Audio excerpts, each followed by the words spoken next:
à Bonjour. tous, bonjour à Marion OD. Merci beaucoup de nous avoir posé une question. C'est une mission qui nous tient à cœur que de pouvoir répondre aux questions de l'internet. Marion, tu nous as demandé, je me permets de te tutoyer, est-ce que c'est bien d'aimer le chocolat? Vaste question. Trop de questions? Trop de questions.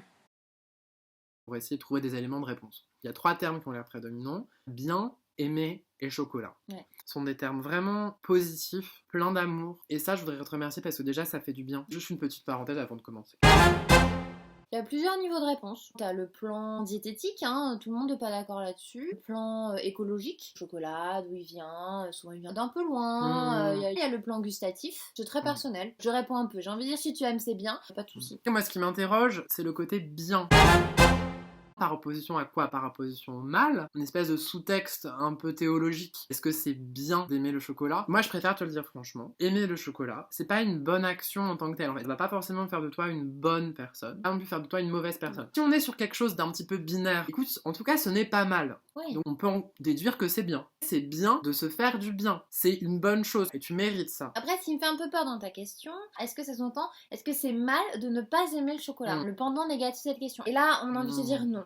En fait, c'est pas mal de pas aimer le chocolat. Faut que tu fasses attention parce que si tu tombes dans le jugement, dans la division. Pour nous, c'est hyper important, tout le monde fait ce qu'il veut, quoi. On est plus dans le rassemblement. Donc voilà. Aimer le chocolat. Si tu l'aimes au niveau alimentaire, encore une fois, c'est cool. Si tu l'aimes de manière peut-être romantique, voire sensuelle, moi j'ai qu'une question à te poser. Marion.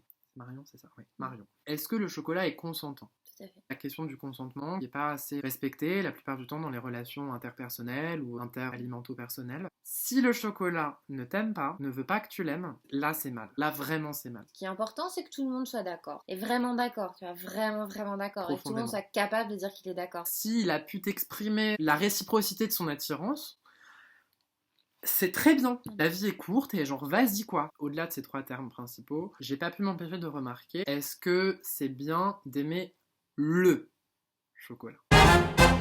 Peut-être que c'est juste une maladresse de ta part et il n'y a pas de problème. Et Marion, je tiens quand même à dire que quand on aime quelqu'un ou quelque chose, on le fait pas pour soi, on le fait pour l'autre avant tout. Avoir envie de connaître tout ce qu'il est. J'ai l'impression que tu es un peu en train de généraliser le chocolat et donc de nier sa multiplicité et toutes les facettes de sa personnalité. C'est très vaste le chocolat. T'as le chocolat chaud, le chocolat en plaquettes, gâteau au chocolat, chocolat au lait, le chocolat avec des noisettes, le chocolat noir, le chocolat praliné, le chocolat blanc avec des amandes, des fruits secs, avec des amandes caramélisées. Bon bref, c'est plein de chocolat. Vous pouvez peut-être approfondir davantage les choses avant même de vous poser la question est-ce que c'est bien ou pas de s'aimer finalement, que tu le connaisses mieux et que à l'inverse, je suis sûre qu'il n'y a pas une seule Marion Ours dur, tu vois. On espère on a bien répondu à ta question. On souhaite beaucoup d'amour dans ta relation consentie et constructive avec le chocolat. Voilà.